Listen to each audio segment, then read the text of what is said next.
Inducción electromagnética, capítulo 25 de la física conceptual de Paul Hewitt, novena edición. Vamos a solucionar los problemas que aparecen ahí. El primer problema dice, la bobina primaria de un transformador de subida toma 100 vatios. Calcula la potencia que suministra la bobina secundaria. ¿Qué es un transformador de subida? Es un transformador en donde el voltaje que sale en el secundario es mucho mayor que el voltaje que entra al primario. ¿Qué es lo que tenemos que saber en términos conceptuales? Pues que la potencia de un transformador es una cualidad física. Quiere decir que la potencia del primario y del secundario no dependen del número de espiras que tenga el transformador, ni tampoco ni siquiera del voltaje y la corriente, sino depende desde una característica física del núcleo. Por lo tanto, se puede afirmar que la potencia del secundario es igual también de 100 vatios. Segundo problema, un transformador ideal tiene 50 vueltas en su primario. Pues aquí en el libro dice primaria, pero yo prefiero cambiarlo por primario, no primaria. Y 250 vueltas en su secundario. Entonces dice, al primario se le conectan 12 voltios de corriente alterna.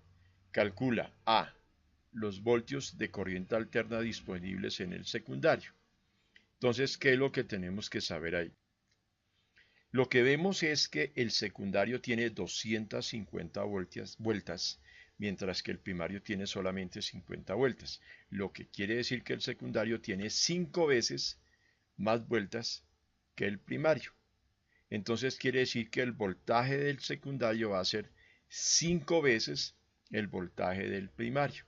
O sea que si en el primario son 12 voltios, multiplicamos por 5 y nos da 60 voltios. Esto se puede hacer con fórmula, pero yo prefiero en este momento es por lógica. Entonces vuelvo a repetir. Si el primario tiene 5 veces más vueltas, perdón, si el secundario tiene 5 veces más vueltas que el primario, el voltaje del secundario será 5 veces mayor. Así de sencillo. B. La corriente que pasa por un dispositivo de 10 ohmios conectado al secundario. Entonces, utilizando la ley de Ohm, que sabemos que corriente es directamente proporcional al voltaje e inversamente proporcional a la resistencia, tenemos que en el secundario el voltaje es de 60 voltios, lo acabamos de hacer. La resistencia es de 10 ohmios, entonces 60 dividido 10 daría 6 amperios. Quiere decir que la corriente del secundario, que es de 10 ohmios, es una corriente de 6 amperios. Y la C, la potencia suministrado al primario. Entonces, pues potencia según la ley de Watt es voltaje por corriente. Entonces, si el voltaje es 60 voltios y la corriente es de 6 amperios, pues nuestra potencia será de 360 vatios. Aunque recuerden que la potencia del primario es la misma potencia del secundario. En un transformador ideal, ¿qué significa un transformador ideal? Un transformador ideal es que ese transformador no tiene pérdidas por calor ni por nada. Tercer problema. Tenemos que un tren eléctrico de juguete necesita 6 voltios para funcionar. Si la bobina primaria de un transformador tiene 240 vueltas, ¿cuántas vueltas debe tener la secundaria si la primaria se conecta con la corriente doméstica de 120 voltios? Igual que en los anteriores problemas, aquí yo prefiero resolverlo por análisis. Entonces decimos, para 120 voltios son 240 vueltas. Quiere decir que el número de vueltas es el doble del voltaje, o que por cada 2 vueltas hay un voltio. Yo necesito 12 voltios en la bobina secundaria. Entonces, como se supone que es el doble de vueltas que de voltios, necesitamos 12 vueltas. Eso es todo.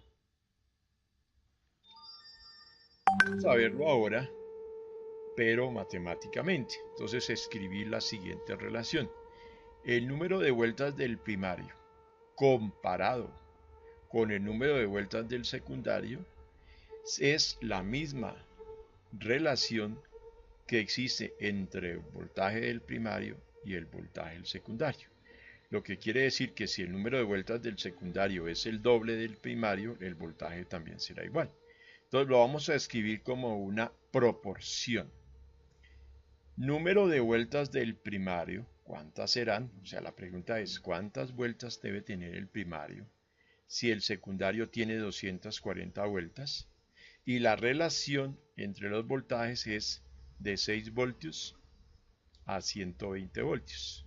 Entonces, despejando X, nos queda 240 vueltas por 6 voltios, o sea, estos dos, dividido 120 voltios, cancelando voltios con voltios, 240, dividido 120 me da 2, y 2 por 6 voltios, por 2 vueltas, perdón, me van a dar 12 vueltas. Llegamos a nuestro cuarto problema. Los letreros de neón necesitan 12.000 voltios para funcionar. Eso es cierto, eso si ustedes ven que son tubitos con forma, esos utilizan transformadores en donde hay 12.000 voltios. Entonces la pregunta es, ¿cuál debe ser la relación de las vueltas en la secundaria, en la bobina secundaria, entre las vueltas en la primaria, en un transformador para letrero neón que funcione con alimentación de 100 voltios? O sea, necesitamos que entren 120 y aumenten a 12.000 voltios. Repetimos, o sea, entran 120 voltios al primario y salen en el secundario 12.000. Si yo me pongo a mirar, digo, uy, tiene que aumentar 100 veces el voltaje, sin necesidad de saber cuántas vueltas tiene el primario. Lo único que yo puedo afirmar es que el secundario debe tener 100 veces mayor número de vueltas que el primario. Quinto problema. En el otro lado de la ciudad se suministran 100 kilovatios. Acuérdense que kilovatios es 1000. O sea, son 100.000 vatios. Eso es lo que estamos pasando de un extremo de la ciudad al otro. De potencia, ¿no? Obviamente cuando hablamos de vatios hablamos de potencia. Dice que mediante un par de líneas de transmisión en las cuales el voltaje es de 12.000 voltios. Entonces nos piden calcular A, ¿qué corriente pasa por las líneas?